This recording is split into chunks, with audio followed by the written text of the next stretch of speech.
제주도의회의 제주도 예산결산 심사에서 국비 수십억 원을 반환하게 된 하수도 정비 사업이 도마에 올랐습니다.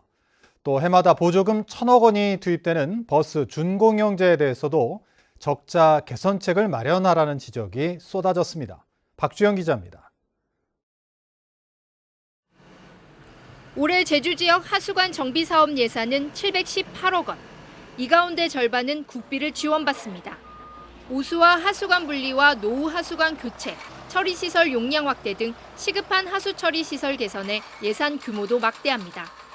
그런데 제주도가 주민과의 마찰 등으로 예산을 제대로 집행하지 못해 정부에 반환하게 된 국비는 11개 사업에 81억 원. 부실한 예산 집행은 도의회에서도 쟁점이 됐습니다. 의원들은 사업 집행이 체계적이지 못하고 사업 실패에 따른 원인 분석도 부족하다고 질타했습니다. 특히 사업이 추진되는 7년 동안 본부장과 실국장이 9번이나 교체돼 사업 효율성과 전문성이 떨어지는 것 아니냐며 조직 진단을 요구했습니다. 어떻게 하면 이거를 좀 체계를 잘 세울 건지, 그리고 이 굉장히 어려운 상하수도와 관련한 기반시설 확충과 관련해서 어떻게 연속성을 가지고 일관성을 가지고 일을 할 수 있을 것인지에 대한 고민이 필요할 것 같아요. 제주도 상하수도 본부는 소음과 진동 피해를 호소하는 주민 반발에 부딪히는 등 일부 사업을 추진하지 못해 국비 반환금이 커졌다며 효율적인 조직 운영을 위해 제주도와 협의하겠다고 밝혔습니다.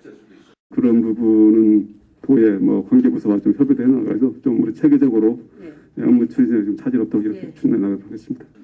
보조금 먹는 하마인 버스 준공영제도 도마에 올랐습니다. 승객은 적은데 버스 대수와 운행 횟수만 늘리다 보니 133개 버스 노선 모두 적자 운행돼 개선이 필요하다는 겁니다. 다른 시도는 버스 준공영제 부담률이 줄어드는 반면 제주는 오히려 늘고 있다며 노선 조정 등 예산 합리화 정책이 필요하다는 지적도 나왔습니다.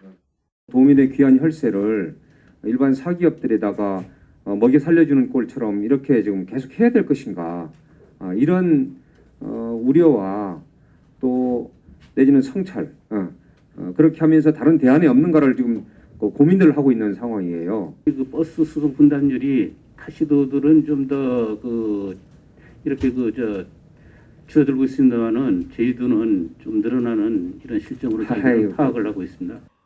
한편 광주 건물 철거 붕괴 사고와 관련해 제주도에서도 점검이 필요하다는 의원들의 지적에 제주도는 발주 제도를 개선하고 공사장 점검을 강화하겠다고 밝혔습니다.